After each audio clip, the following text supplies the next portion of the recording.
The council spent 3 years trying to demolish our community center.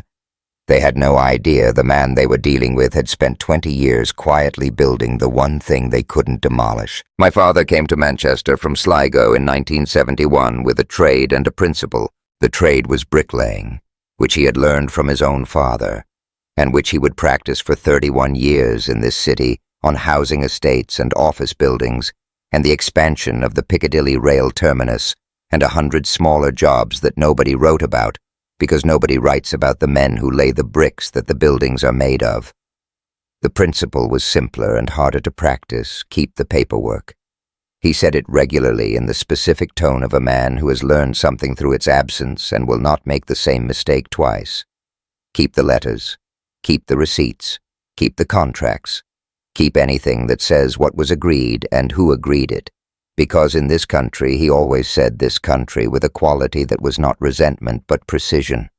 The recognition of a man who understood that he was operating in a system that had not been designed with him in mind in this country. If you have no paperwork, you have no case. He had learned this the hard way.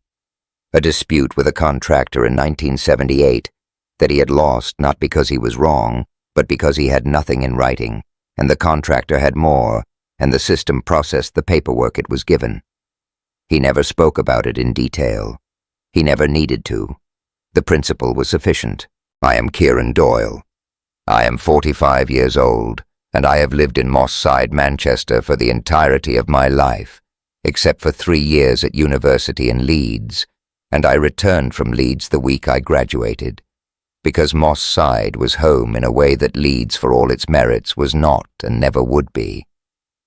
My mother, Agnes, still lives 4 streets from where I grew up. The school I went to is still there, though it has changed its name twice. The pub my father went to on Friday evenings is a chicken shop now, which he would have found funny, and also slightly tragic. I ran the Moss Side Community Centre for 20 years. I want to tell you what that means, because I think the words community centre can slide past people without landing properly. It means a building on Claremont Road that was built as a church hall in 1934 and fell into disuse in the 1990s and was leased to a community trust in 2003 for a nominal rent because nobody else wanted it, and it needed too much work to be commercial. I spent the first 18 months of my tenure replacing the boiler, rewiring the electrics, fixing the roof leak that had been working its way through the ceiling of the main hall for approximately 15 years, and painting everything twice, because the first coat revealed that the walls had absorbed enough damp to make any single coat look like a suggestion rather than a decision. We ran English language classes for new arrivals, mostly Somali and Pakistani families in the early years, more recently Syrian and Afghan. We ran a youth drop-in 3 evenings a week that at its peak was seeing 60 young people on a Tuesday night playing table tennis and doing homework, and occasionally just sitting somewhere warm with somewhere to be. We ran a community kitchen on Saturday mornings that produced free meals and which served with the specific efficiency of a kitchen run by women who have been cooking for communities their entire lives, approximately 140 people each week. We were a meeting space for 12 local organizations that had nowhere else to go. We were the place where the Moss Side Community Forum met every month to discuss the things that affected the neighborhood and to try, with varying success, to have those discussions heard by the people who made decisions about the neighborhood. None of this was impressive in the way that things need to be impressive to attract attention. We were not innovative. We were not scalable. We did not produce metrics that could be entered into a grant application in a way that made a foundation officer in London feel that they were funding something transformative. We were simply open every day, doing what needed doing for 20 years. I had a filing cabinet in my office. It was a 4-drawer metal cabinet, gray, the kind that has been standard office furniture since approximately 1960, and that conveys no particular sense of importance. People asked about it occasionally. Volunteers who noticed it taking up a significant portion of the available floor space, funders who came to visit and whose eyes moved over it with the mild curiosity of people encountering an object they don't immediately understand. I told them it was records. If they pressed, I said prevention. which was true in a way, but not entirely the right word. The right word was what my father had given me: paperwork. The principle applied consistently and without drama over 20 years, accumulating in 4 drawers, and eventually in the 2 additional cabinets I had to buy in 2015, when the original one ran out of room. Every meeting with the council, every email from every officer and councillor, every funding decision, every planning change, every consultation document, every formal notification that affected Moss Side Community Centre or the neighbourhood around it. Indexed by year, cross-referenced by subject with a summary note at the front of each folder that explained what was in it and why it mattered. I did not do this because I was expecting trouble. I did it because my father told me to, and because the alternative of having something happen and having nothing to show for what had been agreed, was not one I was willing to live with. 20 years of paperwork. And then Councillor Martin Ashby put a notice on my door. It was a Monday morning in April, the second Monday of the month, which was when I always arrived early, because the community forum met on the second Monday evening, and the chairs needed setting up, and the kitchen needed stocking, and there were always 3 things that needed doing before 10 o'clock that I had remembered on Sunday night and written on the back of an envelope. The notice was taped to the front door. A 4-printed official council letterhead, the Manchester City Council crest at the top, the planning department reference number, the formal language of local government that has been refined over decades to communicate maximum bureaucratic weight with minimum clarity. I stood on the pavement and read it in the April morning, which was doing what April mornings in Manchester do, suggesting the possibility of spring while maintaining a credible threat of rain. The substance was this: the land on which Moss Side Community Centre stood, the building, the car park, the small garden that the Wednesday afternoon group maintained with a cheerful defiance of the Mancunian climate, had been identified as part of the proposed Manchester East Side regeneration scheme. The scheme, valued at approximately £340 million, proposed the redevelopment of a significant area of Moss Side and the adjacent Hume neighbourhood to include residential units, commercial space, and public realm improvements. The council proposed to acquire the community centre site by compulsory purchase order, the legal mechanism that allows local authorities to compulsorily acquire land for public benefit purposes. The proposed compensation was £180,000. I read the figure twice. £180,000 for a building we had spent 12 years and approximately £340,000 in community fundraising and grant money improving, for the land beneath it in an area where property values had risen by 40% in the preceding decade, for 20 years of accumulated community infrastructure that could not be replaced with money, because what we had built was not replaceable, not because it was unique in any grand sense, but because the specific networks and relationships and trust that made it function had been built over 20 years by specific people and could not be reconstituted in a new building by check. At the bottom of the notice, above the council's contact details for the compulsory purchase process, was a signature. Councillor Martin Ashby, Chair of Planning Committee, Manchester City Council. I looked at that name for a moment. I had encountered Martin Ashby before. The encounter had been at the time unremarkable, a council meeting about funding cuts for voluntary sector organizations 8 years ago, at which Ashby had spoken with the specific, comfortable confidence of a man who has never needed to account for the human consequences of the policy positions he takes. He had said at that meeting that community centers of the traditional kind were delivering against a need that had substantially evolved, and that the council's resources should be directed toward provision that reflected contemporary models of community development.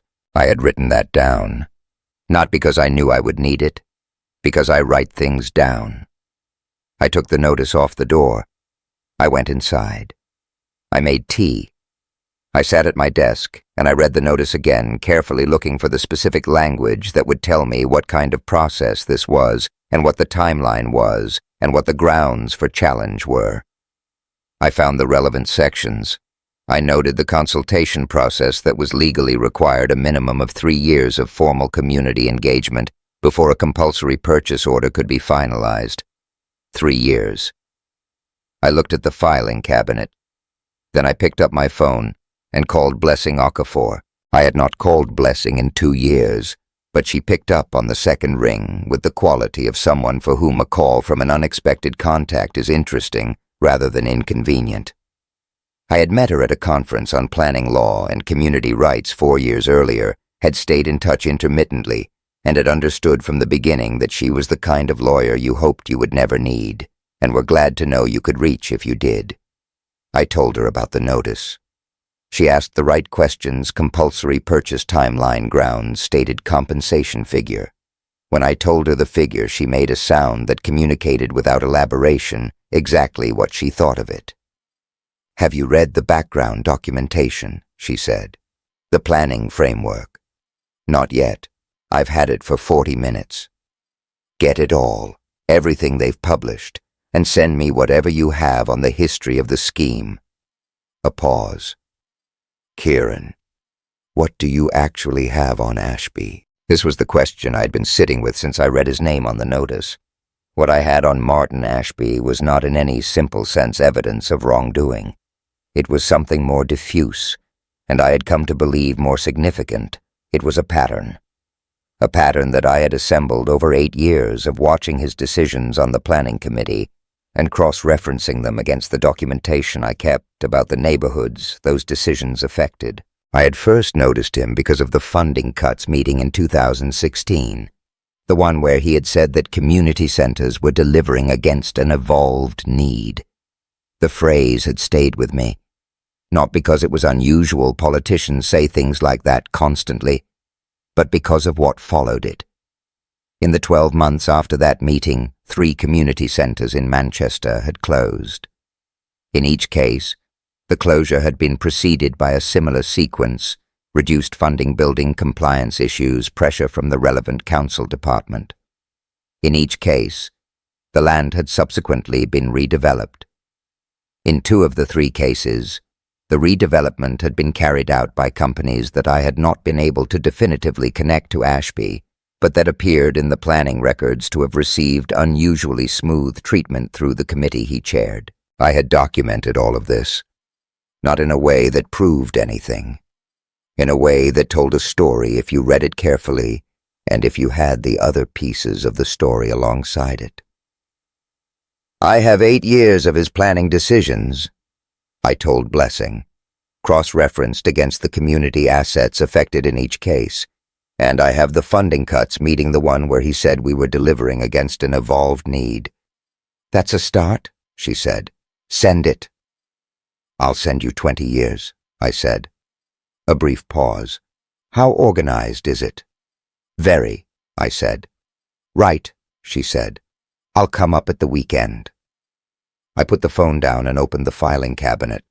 What I need to tell you before I describe what Blessing found when she came at the weekend is what the filing cabinet actually represented, not in terms of its contents, which I've described, but in terms of why it existed. My father had come to Manchester in 1971 and had spent 31 years building things for other people in a city that valued the buildings and was somewhat less interested in the men who built them. He had navigated a housing market that was openly hostile to Irish tenants in his early years. The signs that said, "No Irish, no dogs, no coloureds," were disappearing by the time he arrived, but the attitudes that produced them had not disappeared with the same speed. He had navigated an employment landscape that was broadly available to a man with his trade, but that extracted as the price of availability a certain amount of swallowing of things, said that you did not challenge of terms accepted, that you did not negotiate of situations endured, that you did not document, because documentation implied that you expected to need it, and expecting to need it implied that you expected to be wronged, and expecting to be wronged was not something you could afford to carry around with you. He had learned to carry it anyway.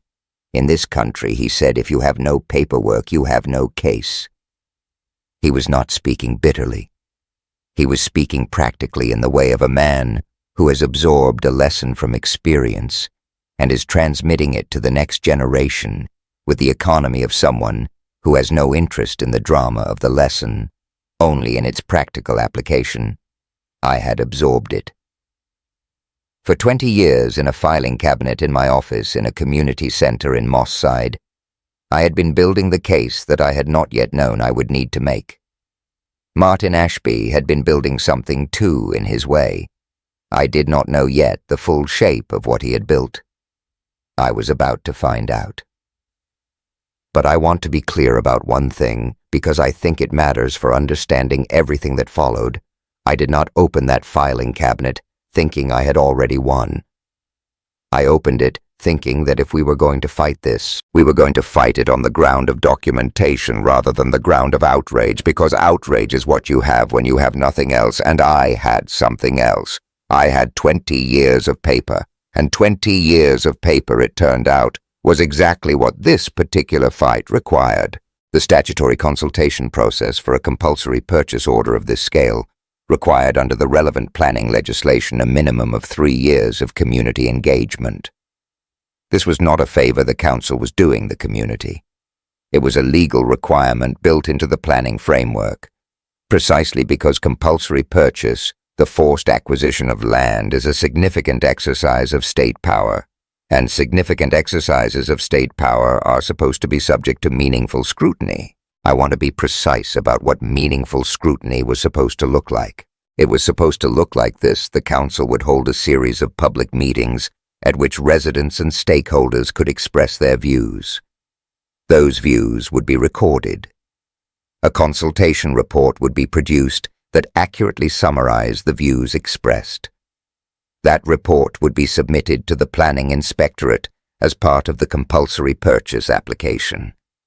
The planning inspector, in making their determination, would take into account the level of community support or opposition the consultation had revealed. This is the system working as designed. It is a reasonable system. Its reasonableness depends entirely on one thing: the accuracy of the consultation report. The council scheduled 23 consultation sessions over 3 years, town hall meetings, neighborhood drop-ins, online surveys, written submissions, the whole apparatus of democratic engagement deployed in the full knowledge that democratic engagement can be managed, that you can consult a community without actually listening to it, if you control how the listening is recorded. I attended all 23 sessions. I brought a notebook and a digital recorder to each one. The recorder was not concealed. I placed it on the table in front of me at every meeting, and if anyone from the council asked what it was, I told them I was recording for accessibility purposes, which was true. I noted the name of every person who spoke their affiliation, if they had one, and the substance of what they said. I noted the approximate count of hands raised in response to direct questions. I noted the questions the council officers asked and the questions they did not ask. I noted the time each session started and ended, and the number of people present. This was not strategic in the sense of being directed at a predetermined outcome. It was simply what I did with things that mattered. The consultation mattered. The community center mattered. The 23 sessions were the official record of what the community thought about what was being done to it, and I was not willing to trust that official record to exist independently of my own account of the same events. 23 sessions over 3 years. My notebooks filled up. I numbered them and dated them and put them in the filing cabinet alongside everything else. What was in them, as I would eventually understand, was the true story of those 3 years, the story that differed in one specific and fundamental way from the story that Councillor Ashby's planning department would tell. The consultation was not the only front. I had expected once the process began that the council would run the official process while we organized the community response. What I had not fully anticipated, though, in retrospect, I should have given what I knew about the pattern, was that the official process would be accompanied by a parallel campaign designed to weaken our ability to mount that response. The first move came in the 6th month, a routine fire safety inspection, the kind that community buildings receive periodically, conducted by an officer from the council's building control department, found 11 items requiring attention. Most of them were minor: a fire door that needed adjustment, a smoke alarm in the kitchen that needed replacing, 2 exit signs that required illumination checks. There was one item that was more significant an issue with the electrical panel in the basement, which the inspector characterized as requiring immediate remediation before the building could remain open for public use. I called our electrician that afternoon. He came the next day. He looked at the electrical panel, and he looked at the inspection report, and he looked at me with the expression of a man who knows his trade well enough to recognize when something is being described in language that does not correspond to its actual condition. "It needs work," he said. "It doesn't need the building closing." The council's position was that the building needed closing while the work was done, which they estimated would take 3 weeks. 3 weeks during which the community forum could not meet the youth drop-in, could not operate the Saturday kitchen, could not run, and the 12 organizations that met in our space would need to find alternatives that in several cases did not exist on anything like 3 weeks' notice. I documented everything. The inspection report dated, the electrician's assessment written down and signed, the correspondence with building control, the timeline of the closure and its impact on the organizations affected. I kept every email. I kept every letter. The building reopened after 3 weeks. The electrical work cost £4,200. 2 months later, a letter arrived from the council's funding team informing me that the community center's annual grant from the local infrastructure fund, £18,500, which covered approximately a third of our operational costs, would not be renewed in the current financial year due to a review of funding priorities across the voluntary and community sector. The letter was signed by an officer I had not heard of. There was no appeals process referenced. There was no explanation of what the funding review had found. I wrote to the officer. I wrote to their line manager. I wrote to the council's scrutiny committee. I received responses that were polite and uninformative in the specific way of council correspondence that has been written by someone who has been told to be responsive without actually saying anything. I kept all of it. Then came the article. It appeared in a local free sheet called the Moss Side Observer, a publication I had been vaguely aware of but had not read closely, whose editorial stance I had not previously had reason to form a view about. The article was headlined, "Community Center Raises Safety and Financial Concerns." It described the fire safety inspection and the temporary closure, characterizing the electrical issue as more serious than the subsequent work had revealed it to be.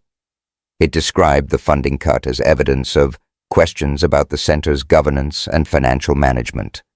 It quoted anonymously a council source who expressed concern about whether the center was delivering value for public money. I read it twice. The information in the article had not come from a Freedom of Information request. It had not come from publicly available council documents. It had come from inside the council, from someone who had access to the inspection records and the funding decision, and who had provided that information to a publication that had then characterized it in the least favorable possible light. I cut the article out. I noted the date. I put it in a folder labeled Moss Side Observer Council Adjacent Coverage and filed it with the date. Then I made 2 phone calls. The first was to Blessing to update her on the tactics. The second was to my mother, because my mother had been watching Moss Side for 50 years and had a quality of pattern recognition about institutions that I found consistently useful and occasionally alarming. "They're trying to make you look unreliable," she said when I described the article. "I know," I said. "Have you got the paperwork?" "I've got everything," I said. Then she said, "Make your tea and stop ringing me." I want to be honest about what the second year of the process looked like, because I think honesty about the difficult parts is the only way to accurately describe what happened overall. The community fractured, not completely, not irreparably, but the sustained pressure, the inspection, the closure, the funding cut, the article, the 3 years of uncertainty about whether the building would still be there in 4 years, produced the effect that sustained pressure on communities tends to produce. People made calculations. They decided that the cost of being associated with a contested space at a moment when that association might affect their own funding or their own relationships with the council was higher than the benefit of the association. Some of them were right in a narrow sense. Others were making a short-term calculation that missed the longer-term picture. I did not judge them in either case, because I understood the constraints they were operating under. 3 organizations that had been meeting at the center moved their activities elsewhere. They were polite about it, which made it harder to address directly. There was nothing to argue with because nothing explicit had been said. They simply stopped booking rooms. I noted the dates of their last bookings and the circumstances as best I could reconstruct them. Several long-standing volunteers reduced their hours or stopped coming entirely. Again, no drama, no confrontation, just a gradual withdrawal that left the remaining volunteers carrying more and saying less about why. There was one conversation that I found particularly instructive. A man named Derek, not Derek Patel, a different Derek. Someone I had known for 15 years through the community forum came to see me in my office on a Tuesday afternoon in the second year of the process. He sat down with the expression of a man who has been thinking about how to say something and has decided that there is no good way and is going to say it anyway. "Kieran," he said, "have you actually thought about whether the regeneration might be a good thing?" I looked at him. "I've thought about it," I said. "Because the area could do with investment," he said. "Proper investment, new housing, better infrastructure. The housing they're proposing is priced at market rate for post-regeneration Moss side," I said, "which will be approximately 40% higher than current market rate, which is currently unaffordable for approximately 60% of current residents. The investment goes into the area after the people who currently live there have been replaced by people who can pay for it." He was quiet for a moment. "But the center," he said, "is it really worth the center?" I said, "Is the place where 60 young people came on Tuesday evenings in 2018. It is the place where 140 people ate a hot meal last Saturday. It is the place where the organizations that serve the most vulnerable people in this neighborhood can meet without paying for room hire that would consume their entire discretionary budgets." I paused. If those things don't constitute worth, I'm not sure what does. He went away. He came back 3 months later and volunteered for the Saturday kitchen. I did not refer to the conversation. The fracturing was real, and the fracturing was painful, and the fracturing was, I believe, intentional, the result of a sustained effort to make the fight look unwinnable and the center look unreliable, so that the community would make the calculation that accepting the inevitable was more rational than continuing to resist it. What the council had not calculated was that the center's core operations continued without interruption. The kitchen ran every Saturday. The youth drop-in ran every Tuesday and Thursday. The English classes ran every Monday and Wednesday morning. The forum met every second Monday evening in the same chairs around the same tables with the same agenda items that had been on the agenda for years and that would continue to be on the agenda as long as the building was standing. We were still open. She came on a Friday in October of the second year, driving up from London in a car that was newer than mine, and that she parked in the community centre car park with the straightforward lack of ceremony of someone who has no interest in performing accessibility but is genuinely at ease in most spaces. Blessing.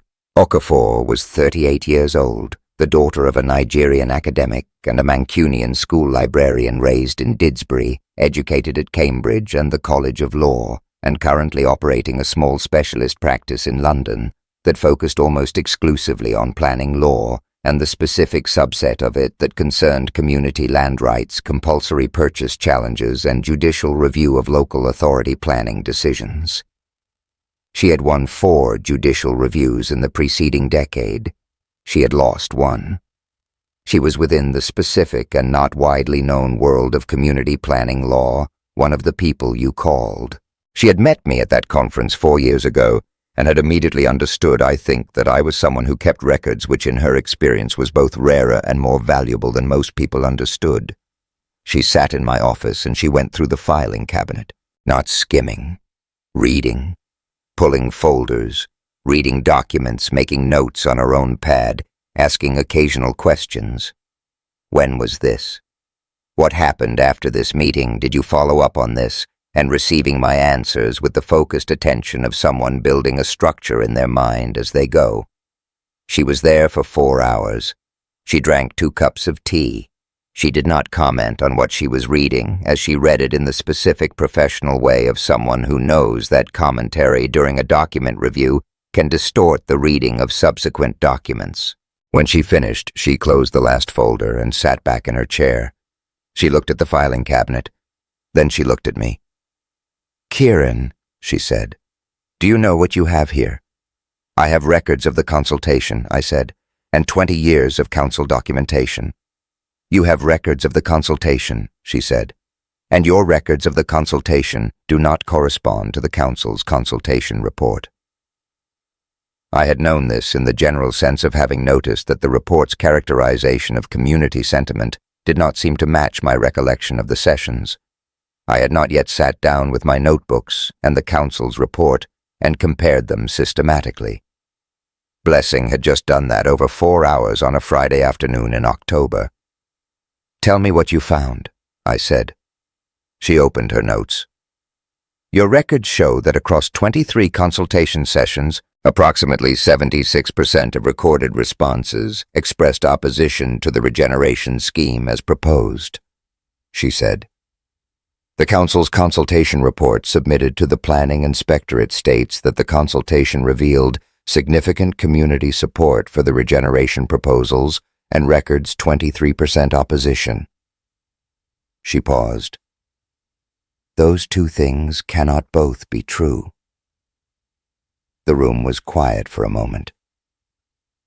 "Someone changed the numbers," I said. "Someone changed the numbers," she said. "Or someone produced a report that described a consultation that did not occur. Either way, this is not a planning dispute anymore. This is an administrative law matter. Potentially more than that." I sat with that. "Can we use it?" I said. "If your records are what they appear to be, and from what I've read this afternoon, they are, then yes," she said.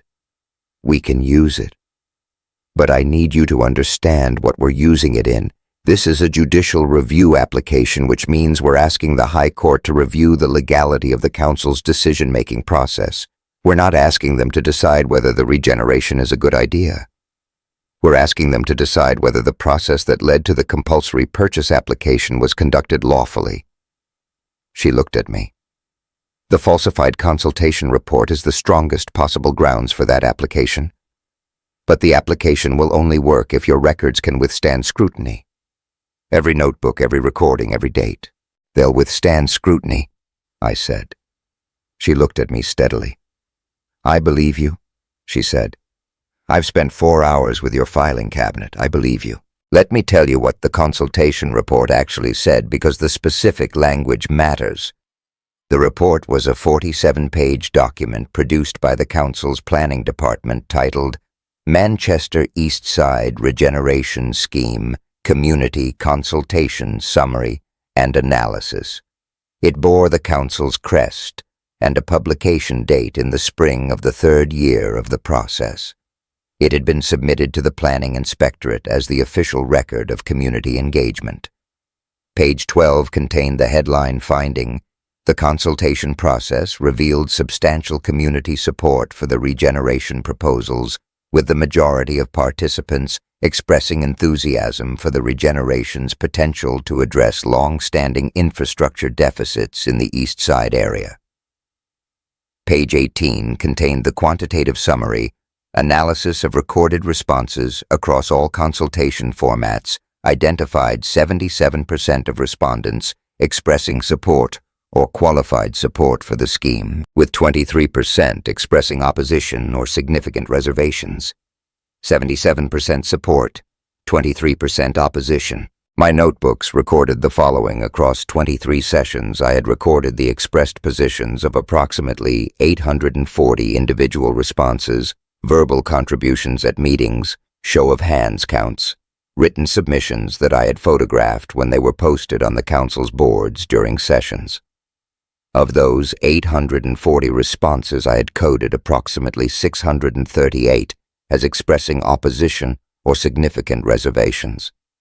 The remainder, approximately 202, had expressed support neutrality or qualified support with concerns. 638 out of 840, 76% opposition, not 23%. 76. The report that had been submitted to the Planning Inspectorate described a consultation that had produced 77% support. My records described a consultation that had produced 76% opposition.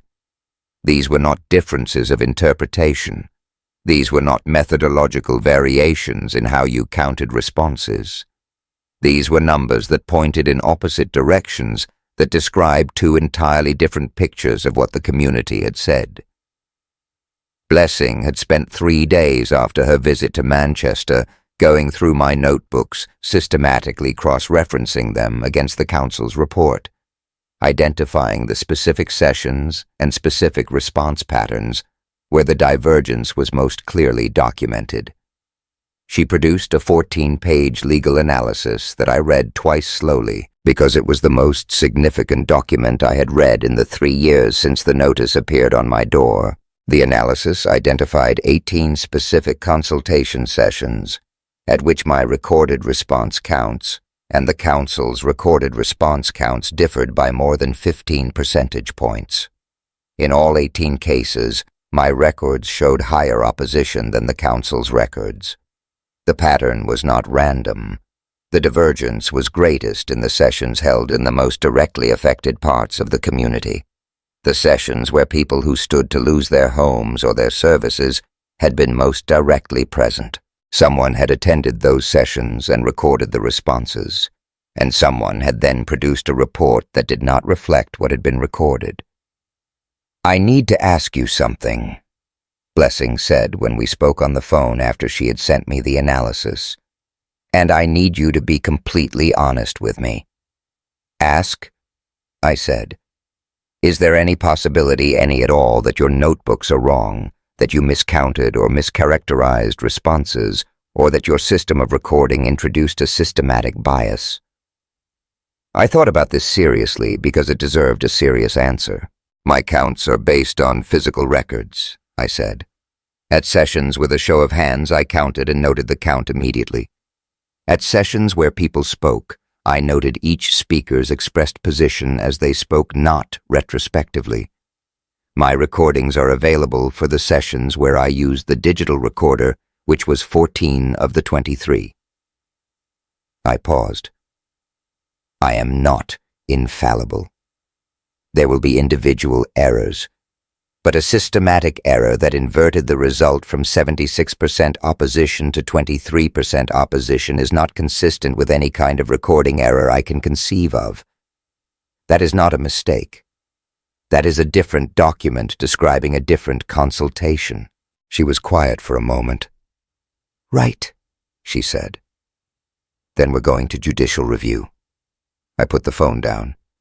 I sat in my office in Moss Side Community Center on a Thursday evening in November, in the building that I'd been fighting for 3 years to keep open, with the filing cabinet at my side and Blessing's 14-page analysis on the desk in front of me.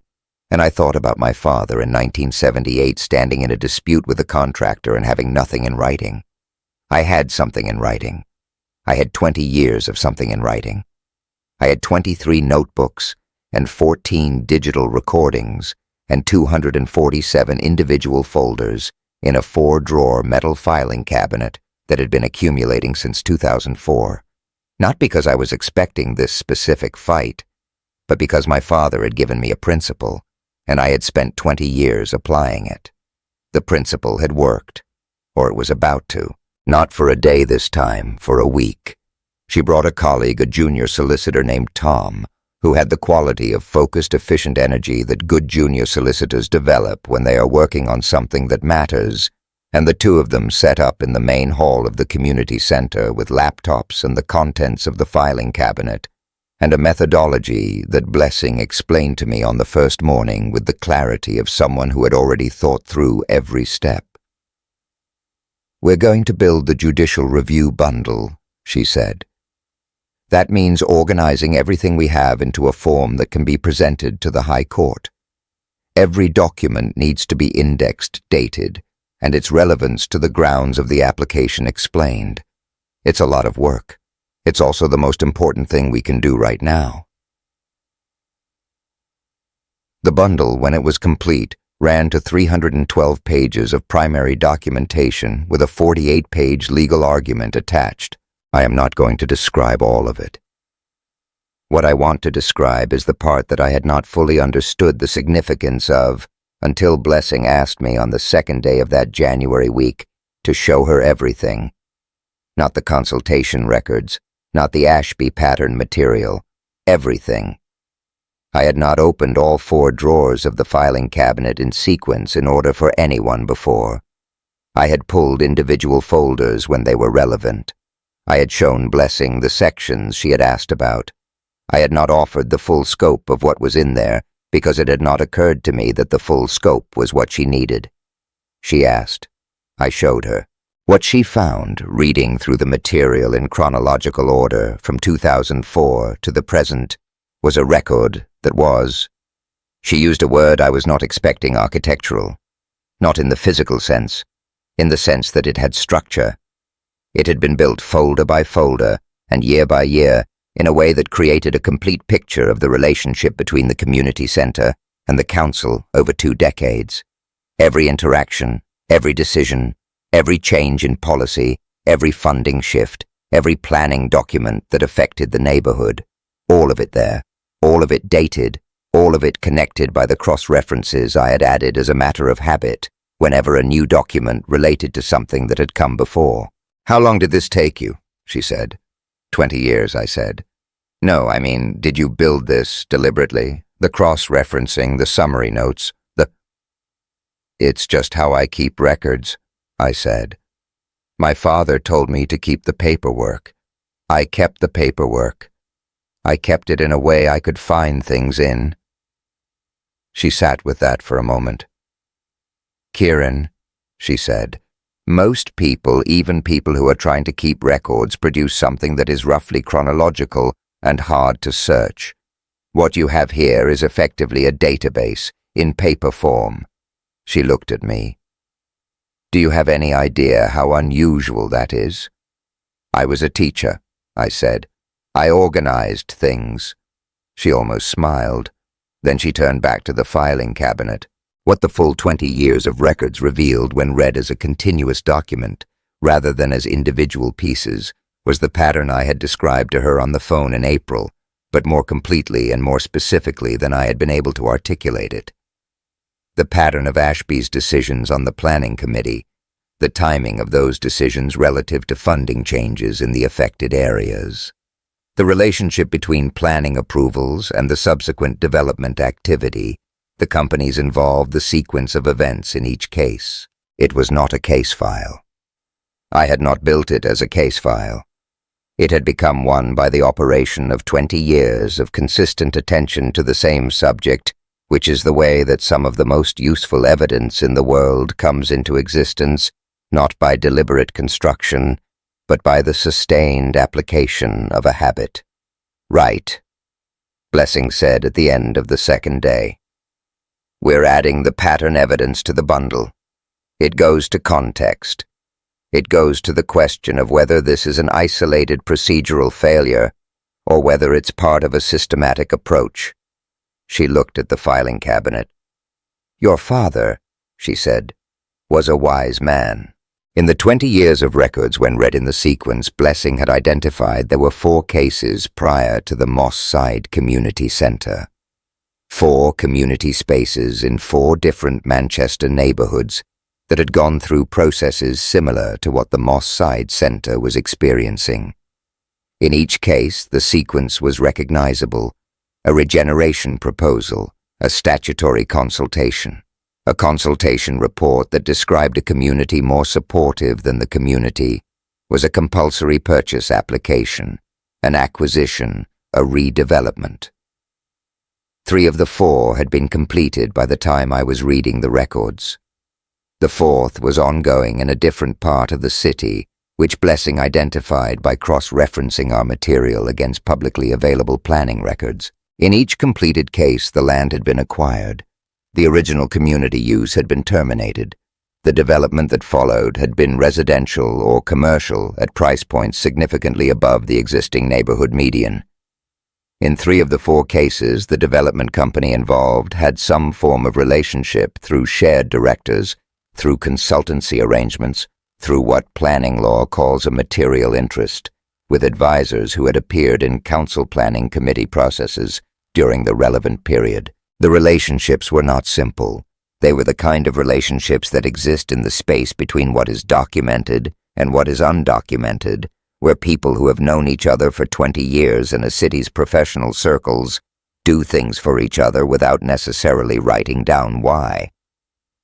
Blessing was careful about this, very careful in the way of a lawyer who understands the difference between what can be proven and what can be inferred, and who knows that confusing the two is how cases fall apart. "We can show the pattern," she said. "We can show the sequence of events across 5 cases, including this one. We can show the consistent divergence between consultation records and consultation reports in the cases where consultation records exist. We can show the material relationships in the development companies." She paused. "What we cannot show on what we currently have is that Ashby personally directed the falsification of any consultation report.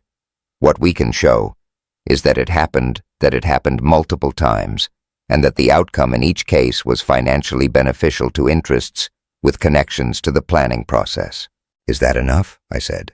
"For judicial review, yes," she said. "For judicial review, we only need to show that the process was unlawful. We don't need to prove intent or identify the specific individual who altered the numbers. The question the court will ask is, was the consultation report an accurate representation of the consultation? The answer on our evidence is clearly no. That is sufficient to have the compulsory purchase application set aside." She paused. "The question of what happened to the other 4 cases and what Ashby knew and when, that is a different proceeding for different authorities." "Which authorities?" I said. "That depends on what the council's own investigation finds," she said. "If we win the judicial review when we win, the council will face significant pressure to investigate how the consultation report came to say what it said. Local government ombudsman, potentially standards committee, potentially, if the financial relationships are what they appear to be, something further." She looked at me steadily. "But that's not our proceeding to manage. Our proceeding is the judicial review. Let's win that first." I had one more question, the one I had been sitting with since Blessing had first described what my notebook showed.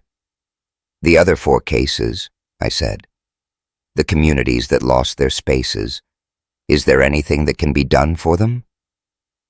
Blessing was quiet for a moment. "The completed acquisitions are done," she said. "The land has been redeveloped. You can't unbuild a housing development." She paused.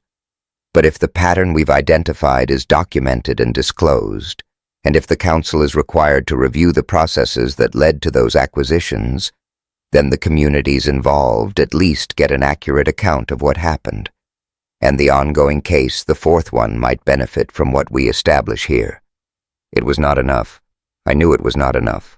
But it was what was available, and available was the territory I had learned to work in.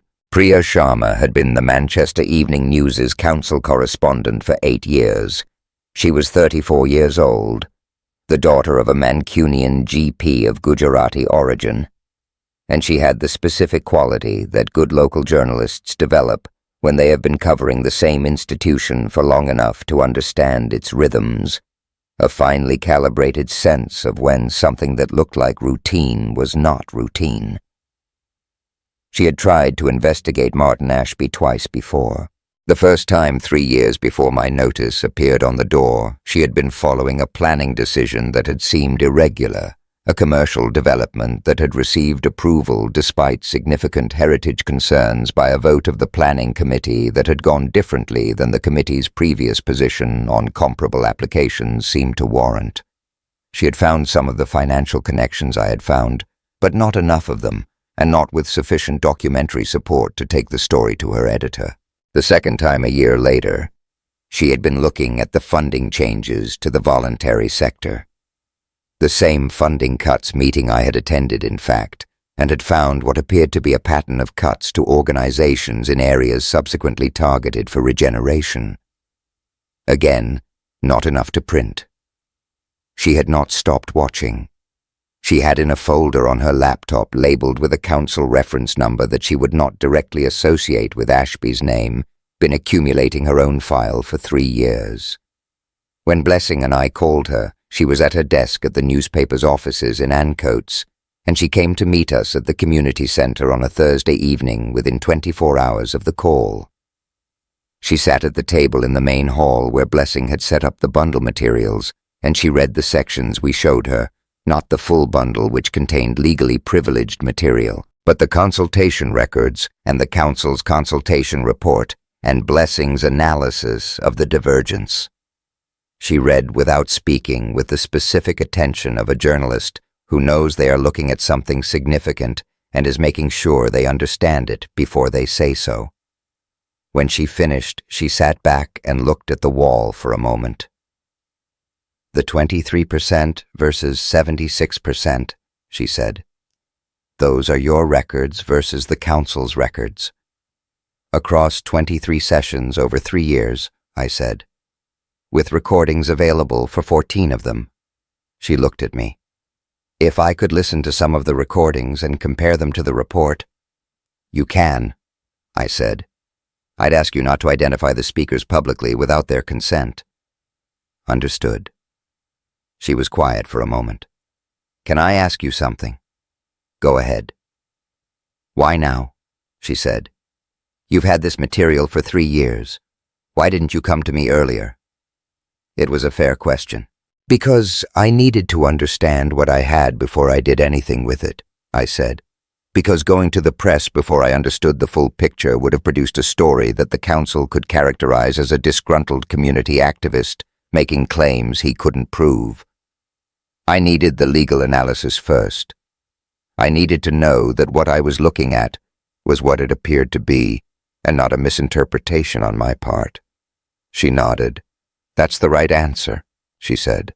For what it's worth. What I'm asking from you, I said, is not the full story, not yet.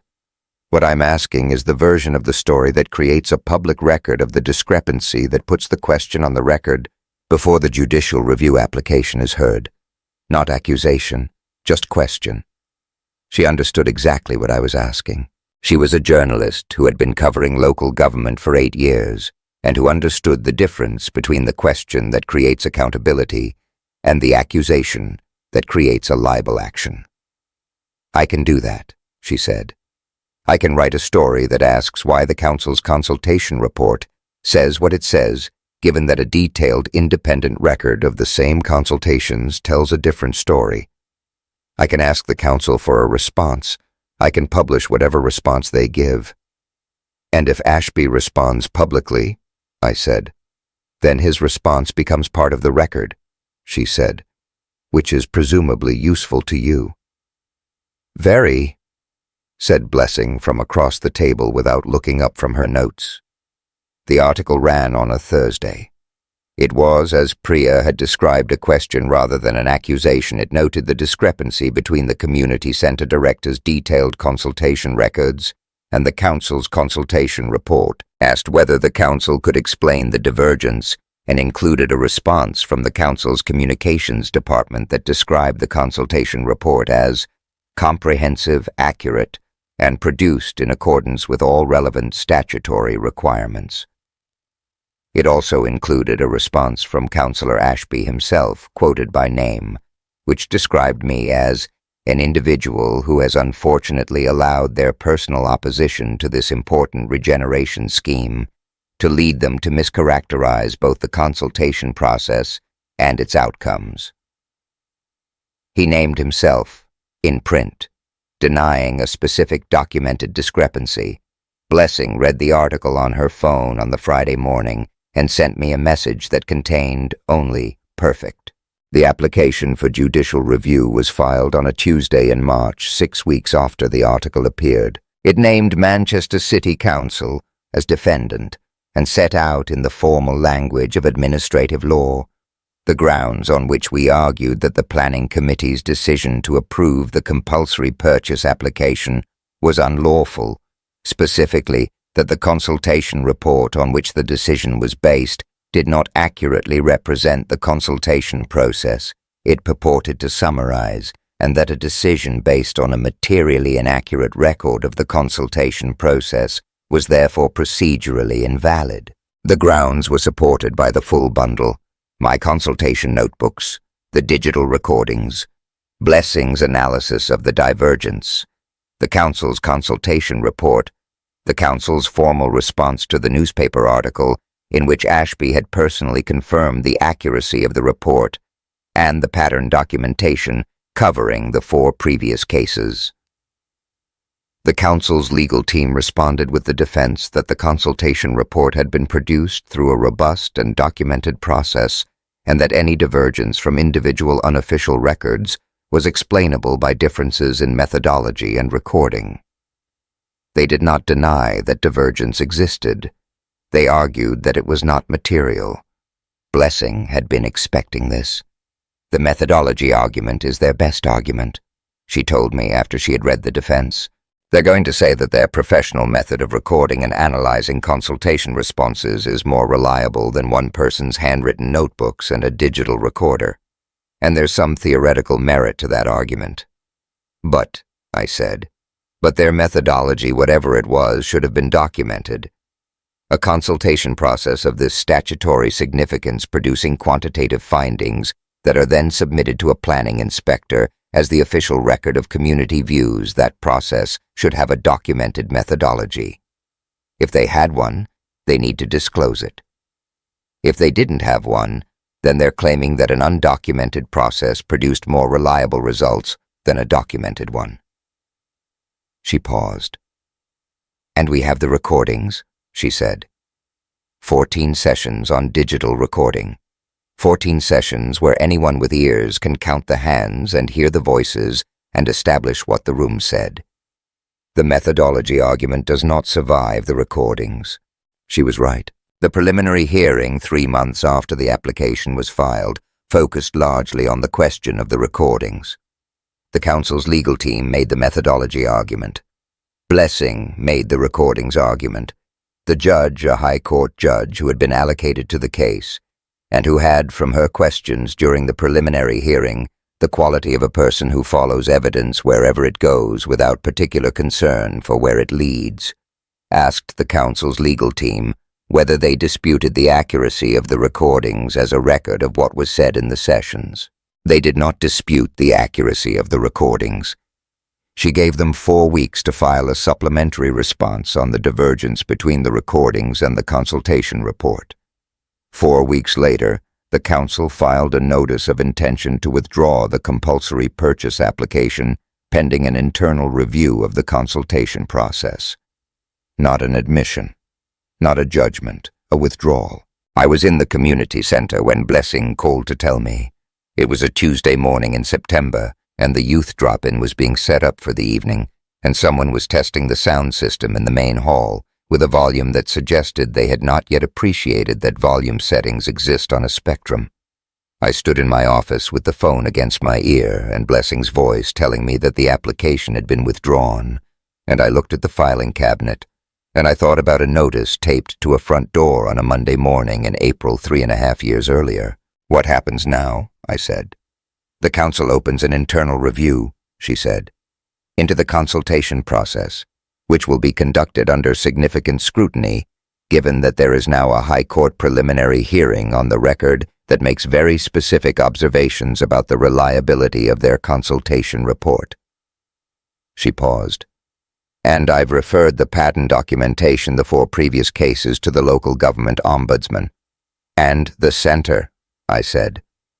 "The compulsory purchase application is withdrawn," she said. "They would need to start an entirely new process to pursue any acquisition of your site. Given what the internal review is likely to find, and given the public record that now exists, I think the prospect of a new process is approximately zero."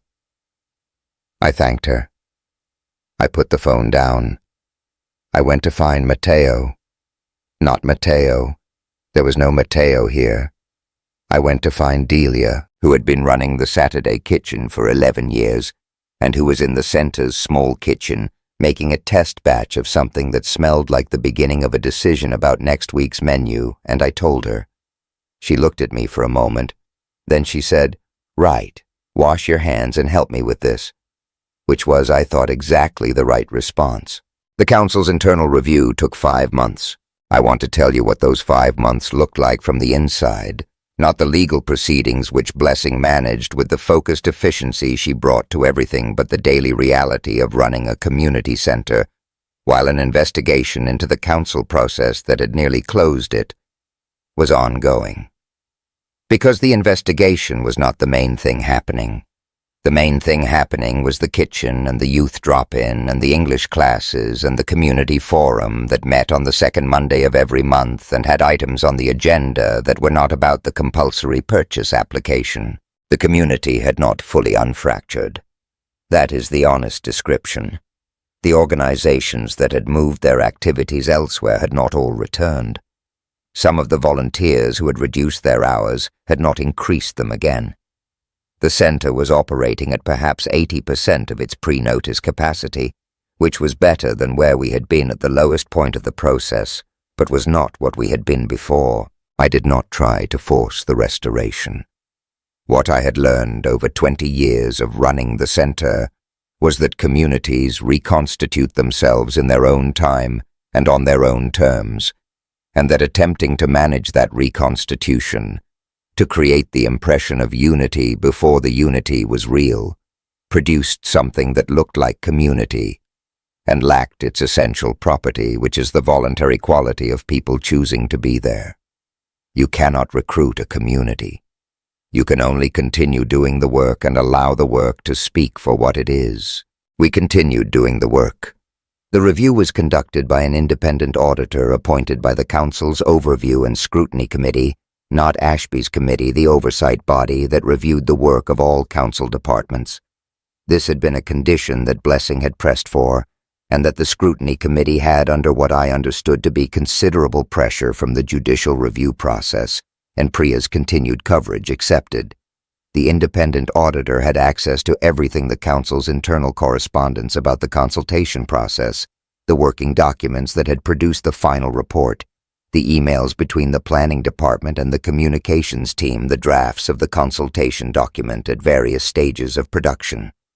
She also had access to my notebooks and recordings, which I provided in full. She produced a report in February.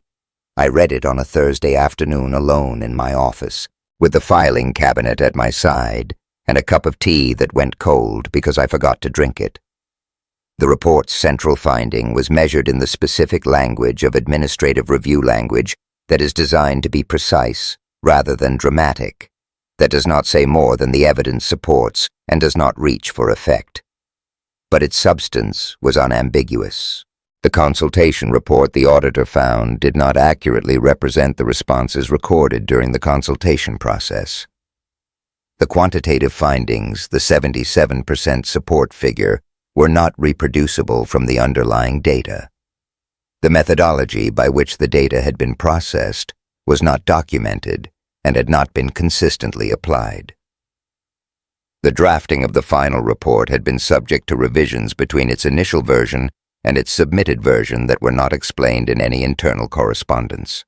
The report noted with the dry precision of a professional who wants to be accurate and is choosing not to be inflammatory that these findings raised questions about the integrity of the process and recommended that the Council conduct a thorough review of its consultation procedures and the individuals responsible for overseeing them. The compulsory purchase application had already been withdrawn. The review's finding did not change that, but it established in the official record that the withdrawal had been appropriate, that the application had been built on a foundation that did not hold. Ashby resigned from the Planning Committee chairmanship the day the review report was published. The council issued a statement saying that he was stepping back to allow the review process to proceed without distraction, and that the council remained committed to the principles of transparency and community engagement. The statement was 3 paragraphs long. It did not use the word apology. Derek Patel's development company, which had been the intended recipient of the site, issued a statement saying that they had been engaged in good faith negotiations with the council and that they were reviewing their position in light of the review's findings. I did not follow what happened to them subsequently with any particular attention. They were not my concern. The local government ombudsman had received Blessing's referral regarding the 4 previous cases. That process was ongoing and would take considerably longer than the internal review. I was not involved in it directly. I had provided my documentation and left it to those with the appropriate authority and mandate to follow it wherever it went. It was not in the end my fight to fight. It was theirs. I had given them the material to fight it with. What I was doing on the Thursday afternoon when the review report was published was reading it in my office and then going out to the main hall where Delia was setting up for the Saturday kitchen and helping her with the chairs. My mother had lived in Moss Side for 50 years. She had come from County Clare in 1974, 3 years after my father, to join him, which is the sequence that immigration often follows. One person goes first to establish the ground, then the other follows when the ground is established. She had lived in the same terraced house on Claremont Road for 48 of those 50 years, having moved once briefly when the house needed significant repairs, and they had stayed with her sister in Wythenshawe for 4 months while the work was done. She had raised 2 sons and watched the neighborhood change in waves, the Irish community of her early years, giving way to a more mixed neighborhood. Then the difficult years of the 80s and early 90s, when Moss Side carried a reputation that its residents knew to be partial and politically useful. Then the gradual change of the past 2 decades as the neighborhood's location and character attracted investment that was not in all cases investment in the people who already lived there. She had watched all of this with the attention of a woman who had always understood that she was living in a place rather than visiting it, and that living in a place required you to know it, its history, its patterns, its specific qualities of difficulty and resilience in a way that visiting never would. I went to see her on the Saturday after the review report was published. She made tea without being asked because she always made tea, and she sat across from me at her kitchen table with the quality of someone who has already read the newspaper and has formed a view and is deciding at what point in the conversation to share it. "You won then," she said. "We stopped it," I said. "That's not quite the same as winning." She considered this. "What's the difference?" "Winning implies something was defeated," I said. "What happened is that a process that was based on inaccurate information was recognized as based on inaccurate information and set aside. The people who built that process are still there, more or less. The system that allowed it to happen is still there. The 4 communities that lost their spaces before we stopped this one are still without them." She looked at me for a moment, with the particular look she had. I had seen it my whole life, of a woman who is deciding whether to accept the analytical version of something or the simpler version. "You kept the center open," she said. "Yes," I said. "And the people who tried to close it have been found out." "Yes." "That's winning, Kieran," she said in the tone she used when she thought I was overcomplicating things that did not need to be complicated. "Don't be precious about the word." I smiled. She poured more tea. "Your father would be proud," she said. After a moment she added, "He would be proud because you kept the center open. He would also be very proud of the filing cabinet." "The filing cabinet specifically," I said. "He talked about it more than you know," she said. "He'd come home from a visit to you sometimes, And he'd say that boy keeps better records than anyone I've ever seen. Learned it from his old dad. She wrapped her hands around her mug. He was very pleased about that. More pleased than he ever said directly, because that's how he was. I had not known he had talked about it. My father had died in 2019, the year before the notice appeared on the door, and I had thought about him often during the 3.5 years of the process, had thought about the principle he had given me, the specific practical wisdom of keep the paperwork, but I had not known that he had noticed what I had done with it, and had been in his particular undemonstrative way pleased. He would have liked blessing, I said. He would have liked anyone who got results, my mother said. He was practical about that. We sat in her kitchen on a Saturday afternoon in February, with the tea and the winter light coming through the window that looked out on the garden she had been tending for 48 years. And we talked about my father, and about Moss Side, and about the 50 years she had spent in this city that was not the city she had been born in, and that was nonetheless entirely and completely home. At some point, she said, "What happens to the center now?" "We keep going," I said, "same as always." "Will you get the funding back?" "The council grant they cut." "Some of it probably," I said. "There's a conversation to be had. Blessing thinks the review findings create a basis for it. And the rest? We raise it," I said. "Same as we've always raised it." She nodded with the satisfaction of someone who finds the answer she expected and finds the expectation confirmed, rather than disappointed. "Right," she said. "Drink your tea." I want to end with something I have been thinking about for a long time. Something that this process clarified for me, not because the process was new, but because it forced me to articulate things I had understood implicitly without having to say them. The first thing is about my father's principle. Keep the paperwork. He said it as practical advice in the context of a man who had learned through a specific loss the value of documentation. But what I understand now is that it was also something more than practical advice. It was a statement about power, about the specific way that institutional power operates, and the specific way that individuals without institutional power can resist it. Institutions like the Council operate through process. They produce documents that become official records, that become the basis for decisions that become facts on the ground.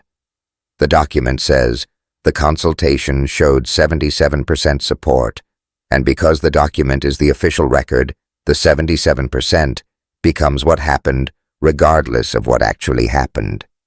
The gap between what happened and what the document says happened is where power lives in the space between reality and the official version of it, which is always the space that institutions control. The only way to contest that control is to have your own record. Not to argue about what you remember or what you believe or what feels true.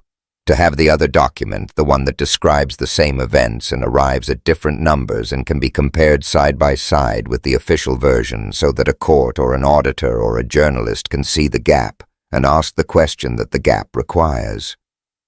My notebooks were not a weapon. They were a record. The record became evidence. The evidence created accountability. Accountability produced the review that found what it found, and the compulsory purchase application was withdrawn, and the community center is still open on Claremont Road. That is the chain. And the chain started with a principle my father gave me and a habit I applied for 20 years without knowing I was building the thing I would eventually need. The second thing is about what this fight was actually about. Martin Ashby called me someone who opposed progress. I want to address that directly, because I think it is worth addressing rather than dismissing. Moss Side needed investment. It still needs investment. There are housing problems and infrastructure problems and employment problems and educational problems in Moss Side that genuine investment could meaningfully address, and the people who live in Moss Side deserve that investment in the same way that people in more prosperous neighborhoods deserve it. The regeneration scheme was not investment in Moss Side. It was investment in the land that Mosside sat on, directed at creating a version of the neighborhood that would be more valuable to investors and less inhabited by the people who currently live there. The distinction matters. Investment that serves the community is one thing. Investment that displaces the community in order to serve investors is not the same thing with a different speed. I have been in Mosside for 45 years. I know what genuine improvement looks like because I have seen it happen in small ways, a community organization that works a young person who finds their direction, a family that gets the support it needs to be stable. I know what it does not look like. It does not look like a consultation report that inverts the community's expressed views and submits the inversion to a planning inspector as the official record. The third thing is about the people who made this possible. Blessing, who drove up from London and spent a week reading files and built a judicial review bundle that held and then went and won with it. Priya, who had been watching the same institution for 8 years and who understood when she saw the evidence exactly what question to ask and how to ask it. My mother, who had 50 years of watching this place and who told me with the specific patience of a person who has been right about things before and does not need to emphasize it that I had what I needed. And Delia, who told me to wash my hands and help with the chairs, which was the most grounding thing anyone said to me in the entirety of 3.5 years. None of them had any interest in the spotlight. Blessing has cases to win. Priya has a council to cover. My mother has a garden. Delia has a kitchen. They are people who do the work because the work is there to be done, and the doing of it is its own sufficient reason. I have always understood this to be the only kind of person worth relying on, which is a thing I learned from my father, who laid bricks for 31 years in this city without anyone writing about it, and who was entirely at peace with that. The fourth thing, the last thing, is about the cabinet. It is still in my office. It has a 5th drawer now, an additional unit I bought in the autumn because the 3.5 years of this process produced material that needed its own section, and the original 4 drawers were full. The new drawer contains everything from the notice to the review report, all of it dated, indexed, cross-referenced, and it sits alongside the 20 years that preceded it. People still ask about it. New volunteers, funders who visit the occasional council officer who has the specific quality of discomfort that some council officers now bring to the community center where they were previously comfortable and are now rightly slightly less so. I tell them what I always told them: records, and if they press, prevention. Both of those things are true. Both of them are, as I now understand more completely than I did before, the same thing. The community center opens every day. The kitchen runs every Saturday. The youth drop-in runs every Tuesday and Thursday. The forum meets on the 2nd Monday evening. Martin Ashby is no longer chair of the planning committee. The filing cabinet is full. The work continues.